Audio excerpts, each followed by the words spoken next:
Hi everyone. Today I want to quickly explain a common area of confusion, the difference between public void and public static methods. Understanding this can really help when writing or reading code. Let's start with some quick definitions. Public is an access modifier.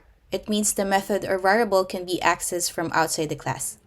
Static means that the method belongs to the class itself, so you don't need to create an object to call it. Finally, void is the return type. It simply means that the method doesn't return anything. And here's a side-by-side comparison of public void and public static. Public void methods belong to an instance, so you need to create an object to call them.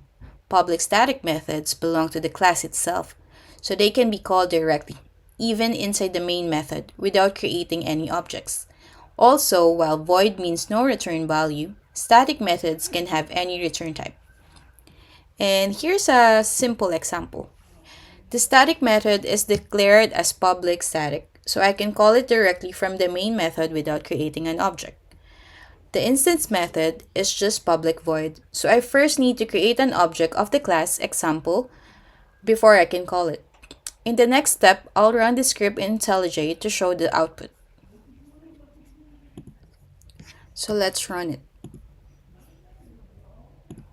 As you can see from the output, the static method runs without creating an object,